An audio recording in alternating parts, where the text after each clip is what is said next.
कहते हैं कि हमारा रोजगार जैसा भी हो, हम कुछ भी करें, लेकिन इंसान हमेशा ईमानदार होना चाहिए हम लोग को।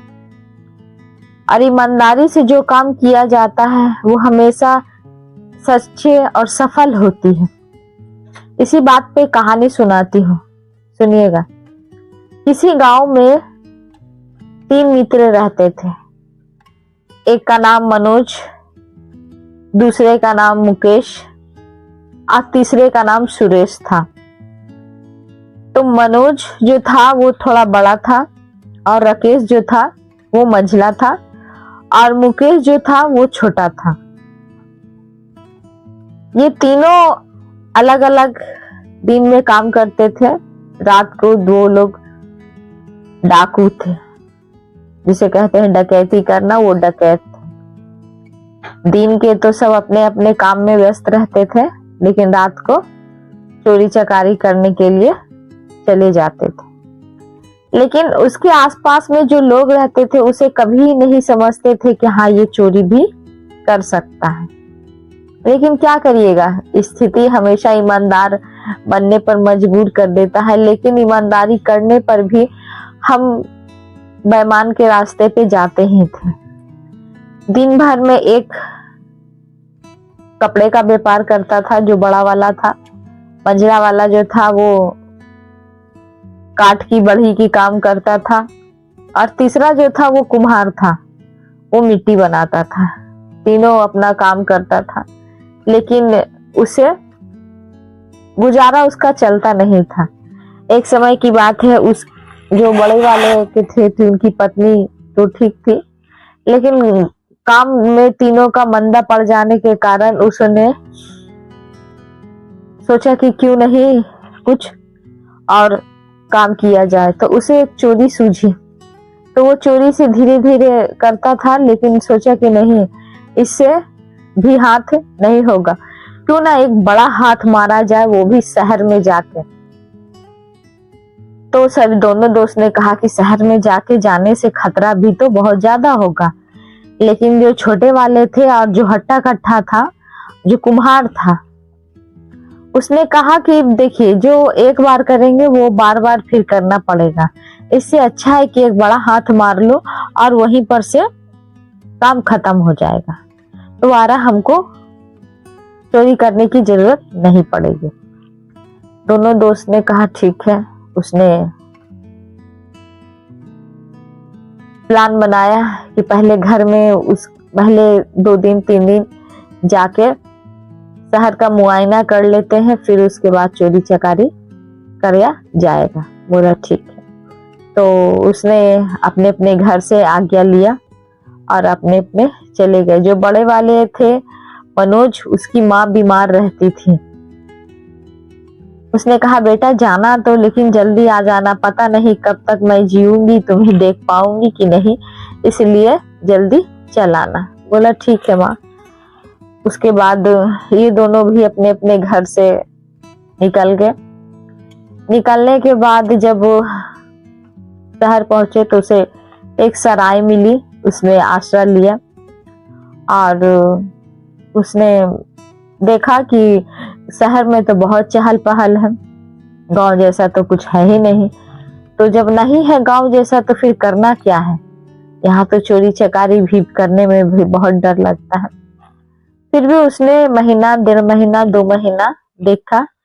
तो उसने देखा कि एक घर है जिसमें एक बूढ़ी रहती है और पीछे से उसका दरवाजा पुराना, ताला भी पुराना हो चुका है, वो टूटा हुआ था। तो उसने कहा कि इसी घर में चोरी किया जाएगा। जब उसे रहते रहते 1-1.5 महीने हो गए तो उसने चोरी का सोचा। तो जब चोरी का सोचा तो रात को था, लेकिन घोड़ा जब चोरी करने के लिए जाता था तभी वो घोड़े का इस्तेमाल करता था, नहीं तो सराय से दूसरा जगह पे रहा था। चोर मतलब घोड़ा जो था और भी औजार जो थे वो दूसरी जगह रखता था, क्योंकि एक जगह रखने से लोग समझ जाएगा कि ये चोर है, इसे लेके अलग अलग जगह पे अलग अलग सामान रखता था। तो वो घोड़ा भी लाया था, तो घोड़े को धीरे धीरे वहां लेकर गया। उसके बाद ले जाने के बाद उसने देखा कि पीछे से ताला था, उसे ताला को तोड़ा और घर में अंदर दाखिल हो गया। उसने पहले पता किया कि अगर घर में कोई होगा तो पहले पता कर लेते हैं कि घर में कौन है।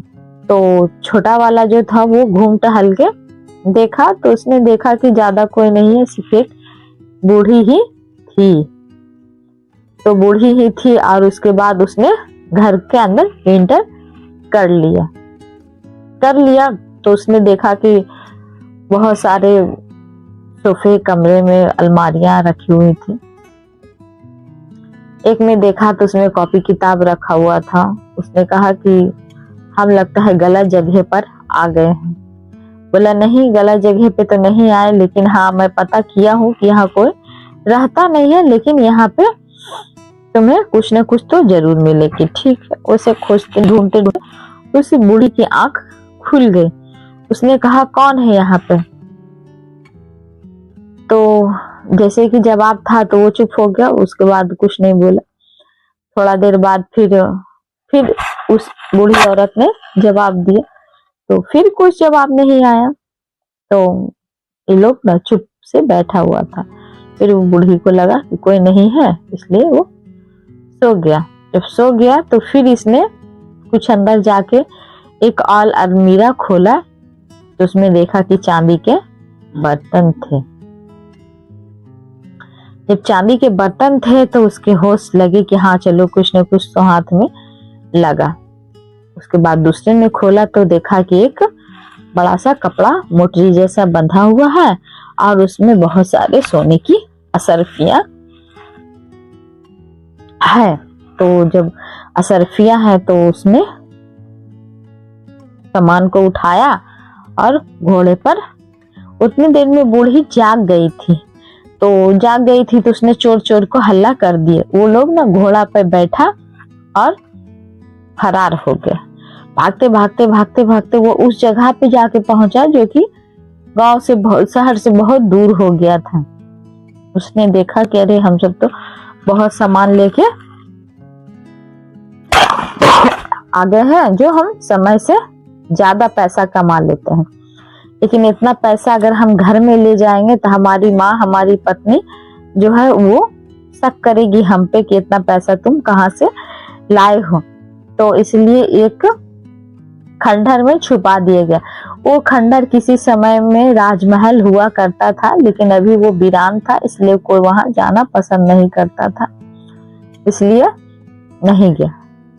जब नहीं गया तो उसने बर्तन और बाकी सामान छुपा दिया। और सोने की जो असरफिया थी वो छोटा वाला बोला कि हम रख लेते हैं, कि हमारे घर में तो माँ बीमार रहती है, कोई देखता भी नहीं है, जो मैं इसे रख लूंगा। तो बोला ठीक है, दोनों की सहमति से उसने रख लिया। उसके बाद वो रात में गया। रात में जब सोने के लिए जब गया तो उसने सरफिया गिंधी 1 2 3 4 5 6 7 8 9 10 10 20 25 30 35 40, मतलब ऐसे करते करते उसने गिना। वो पूरे 1000 असरफियां सोने की थी। वो तो बहुत खुश हुआ, लेकिन साथ ही उसे एक चिट्ठी भी मिली, जिसमें चिट्ठी में कुछ स्याही लिखे हुए थे और कुछ धुंधले हो चुके थे। तो स्याही में से लिखा हुआ था, उस चिट्ठी में जो घिसा घिसा सा दिख रहा था, उसमें लिखा हुआ था कि मैं तुम्हारी माँ हूँ, तुम्हारे लिए तो कुछ नहीं कर पाया, तुम्हारे पिता का भी देहांत हो गया, मैं तुम्हें तो कुछ दे नहीं पाया, और इसलिए ये इतने साल की जमा पूंजी मैं तुम्हारे बचा के रखी हूँ। अगर तुम कभी वापस आओ और मेरे लगे कि हाँ मेरी माँ ने कुछ नहीं दिया है, तो ये चिट्ठी जरूर पढ़ लेना। मैं तुम्हारे लिए सरफियां, चांदी की बर्तन, कुछ जायदाद और प्रॉपर्टी, घर महल तुम्हारे लिए छोड़ जा रही। जैसे ही ये छोटा छोर ने पढ़ा तो उसकी आंखें नम हो गई और उसका दिल बैठ गया इसलिए कि उसने एक माँ का सामान चोरी कर लिया था, जो अपनी बेटी को देने के लिए उसने रखा था। उसने किसी बहन बेटी की इज्जत का सामान लेके आ गया था जो उसकी शादी के लिए उसकी माँ ने उसे तैयार करके रखा था। अब तो रात भर नींद उसे आई नहीं। नींद नहीं आने के कारण उसने सुबह हुआ उसने दोनों दोस्त को बताया कि देखो भाई, ये देखो चिट्ठी में ऐसे ऐसे लिखा हुआ है, तो क्या करेंगे। बोला क्या करना है, चिट्ठी फाड़ के फेंक दो। तो छोटा वाला जो था वो बहुत ही ईमानदार तो तीनों था, लेकिन वो कुछ ज्यादा ही था भावुक। उसने कहा नहीं, मैं ये सब जाके उसको वापस दे दूंगा। बोला पागल हो गए हो, वापस देने जाओगे तो पकड़े जाओगे और हम लोग का फिर कौन देखेगा। तो उसने कहा देखो माँ हमारी बोलती है कि हमेशा ईमानदार का काम करो।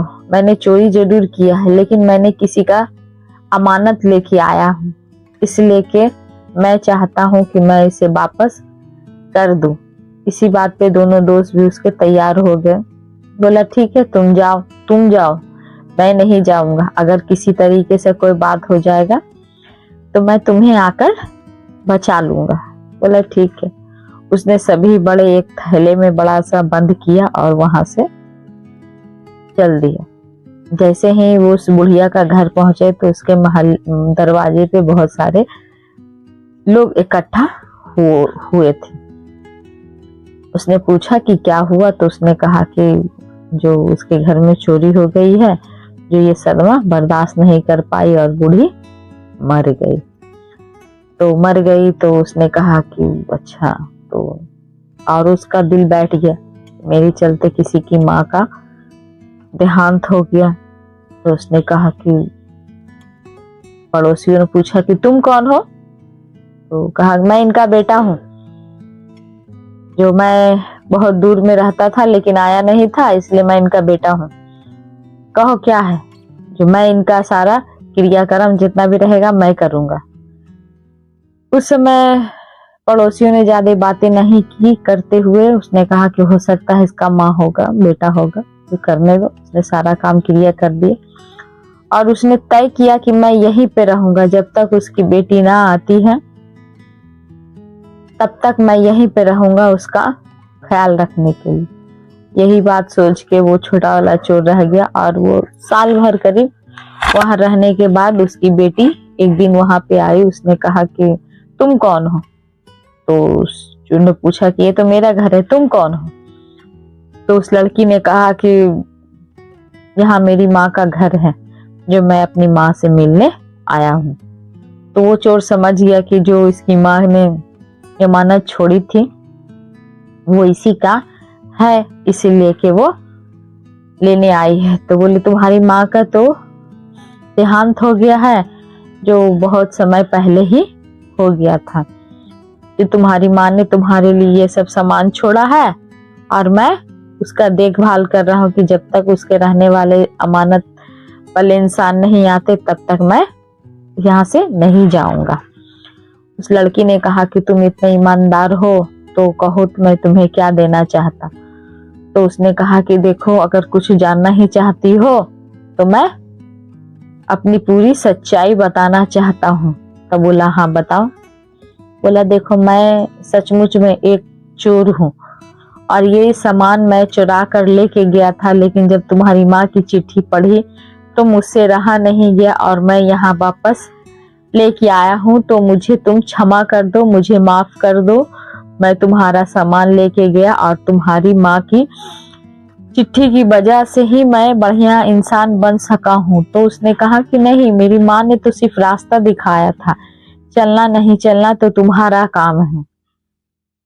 और लड़की ने भावुक होते हुए कहा कि ठीक। उसने सोचा कि जब जो इंसान मेरी सामान की इतनी रक्षा कर सकता है तो मेरा भी वो रक्षा कर सकता। इसी बात पे उस लड़की ने कहा कि मैं तुमसे विवाह करना चाहती हूँ, क्योंकि तुम जो मेरे जाने बगैर इतने सामान को रक्षा कर सकते हो, तो मेरी भी तुम अच्छी तरह से देखभाल करोगे। इसी बात पे वो चोर खुश हो गया और उससे शादी कर लिए। शादी करने के बाद जो पैसे थे, जो जेवर गहना थे, उससे उसने एक कपड़े का व्यापार शुरू कर लिया और शुरू करने के बाद वो हंसी खुशी उसी में वो रहने लगा और अपने जो 2 दोस्त थे उसे भी वापस यहाँ पर ईमानदारी का काम करने के लिए ले आए। तो कहानी तो यहाँ पे खत्म हो जाती है, लेकिन यहाँ पे मेन बात ये रह जाता है कि हमेशा सच्चे बने चलिए। काम कैसा भी हो, चोर हो चाहे आप डकैत हो चाहे आप कुछ भी हो, लेकिन ईमानदारी से करिएगा। आप उस चोर की तरह चोरी वो करता था, लेकिन वो कभी गरीब कभी दीन दुखियों को वो नहीं लूटता था। जो सभी चीज से परिपूर्ण होता था उसके घर में जाके वो डकैती करता था। जो हर चीज से खुशी होता था, ना कि किसी का सामान लेकर किसी के दिल में तकलीफ देता था, वो उस चोरी करता था। जो दूसरे की धन खुशी को मारकर अपने धन जमा करने में मतलब शोभा रखता था, इसलिए उसका चोरी करता था। इसलिए हमेशा कहता है कि अच्छे बने रहिए। क्या पता कब भगवान आप पे नजर डाल दे और आपका कर्म देख ले, इसलिए कि हमेशा अच्छे इंसान की तरीके से अच्छे कर्म करते रहिए। क्या पता कल हमको कब कहाँ भगवान का कृपा से अच्छी काम की तलाश